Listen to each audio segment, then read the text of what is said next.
दर्शकों नमस्कार। आप सभी का चरित्र दृष्टि यूट्यूब चैनल पर बहुत बहुत स्वागत है।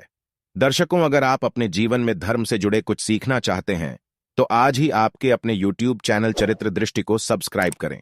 यह ज्ञानवर्धक वीडियो आपके लिए लेकर आए हैं महादेव के बारे में कुछ पौराणिक कथाओं से ली गई जानकारी आज हम आपको बताने वाले हैं। महादेव जीवन का मित्रों, हिंदू धर्म में शिवलिंग से जुड़े कई मान्यताएं प्रचलित हैं जो हमें आज भी हैरान कर देती है। उनमें से एक पौराणिक कथाओं में यह बताया गया है कि भगवान शिव का लिंग कटकर पृथ्वी पर गिरा था। उसी समय से ही हिंदू धर्म में शिवलिंग की पूजा की जाती है और भगवान शिव को लिंग के रूप में ही पूजने पर सभी भक्तों का मनोकामनाएं पूरी होती है। आइए इस अध्याय को विस्तार से जानते हैं। पौराणिक कथाओं में यह भी बताया गया है एक श्राप के कारण भगवान शिव का लिंग कटकर धरती पर गिर गया था। जब से भगवान शिव को शिवलिंग के रूप में पूजने लगा, शिव का लिंग जहां कटकर गिरा था उस जगह का नाम जागेश्वर धाम कहलाता है।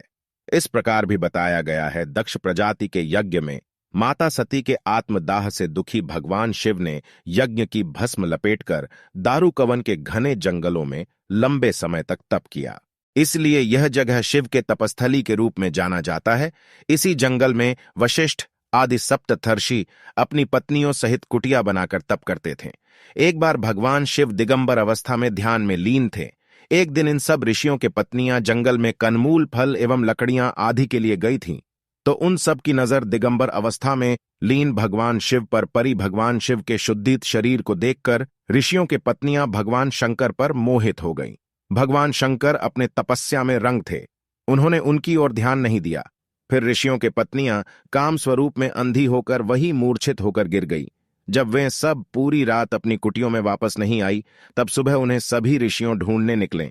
तब सभी ऋषियों ने देखा भगवान शिव अपनी तपस्या में लीन हैं और उनकी पत्नियों मूर्छित पड़ी हैं। तो ऋषियों को लगा कि भगवान शिव ने उनके पतियों के साथ संबंध बनाया है।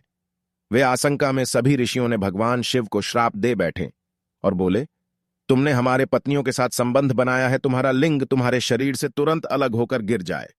भगवान शिव ने नेत्र खोलते हुए बोले कि आप लोगों ने हमें संदेहजनक परिस्थितियों में देखकर अज्ञानता के कारण ऐसा किया है, इसलिए मैं इस श्राप का विरोध नहीं करूंगा। मेरा लिंग गिरकर इस स्थान पर स्थापित हो जाएगा। तुम सभी ऋषियों तारों के साथ अनंत काल तक लटके रहोगे। शिव से लिंग कटकर अलग होते ही पूरे संसार में कोहरा मचने लगा। रामदेव ने संसार को इसके करकोप से बचाने के लिए शिष्यों को मां पार्वती के उपासना करने के लिए कहा। रामदेव जानते थे शिव के इस तेज को मां पार्वती ही धारण कर सकती है। शिवली मां पार्वती की उपासना की पार्वती ने योनि रूप में प्रकट होकर शिव के लिंग को धारण किया। इस प्रकार यह शिवलिंग की स्थापना हो गई। पौराणिक कथाओं में कहा गया है भगवान शिव जागेश्वर के निकट दंडेश्वर में तपस्या कर रहे थे। इस बीच सब ऋषियों की पत्नियों वहां पहुंची और शिव के दिगंबर रूप पर मोहित हो गई। सब ऋषियों अपनी पत्नियों के खोज में वहां पहुंचे। उन्होंने अपनी पत्नियों को पहचाने पर नाराज हो गया और शिव को लिंग पटन का श्राप दे दिया। इससे ब्रह्मांड में उछल पत्थल मच गई। बाद में अन्य देवताओं ने शिव को किसी तरह मनाया और जागेश्वर में उसकी लिंग की स्थापना की गई। मान्यता है कि तभी से और वहीं से शिवलिंग की पूजा शुरू हो गई। पौराणिक कथाओं के अनुसार शिवलिंग की पूजा जागेश्वर से ही प्रारंभ हुई। मानसरोवर पर निकलने वाले यात्री पहले इस स्थान के अर्चना करके आगे बढ़ते हैं। यहां करीब 150 से ज्यादा मंदिरें हैं। जागेश्वर धाम की मंदिर करीब अल्मोड़ा से 40 किलोमीटर दूर देवदार के घने जंगलों में बीच स्थापित है। यह धाम उत्तर भारत के एक प्रमुख शिव मंदिर के रूप में प्रतिष्ठित है। मान्यता है कि यहां पर शिव जागृत रूप में विद्यमान है और यहां पर ही शिवलिंग की पूजन की परंपरा प्रारंभ हुई थी। कई पुराणों में इस जगह का उल्लेख मिलता है।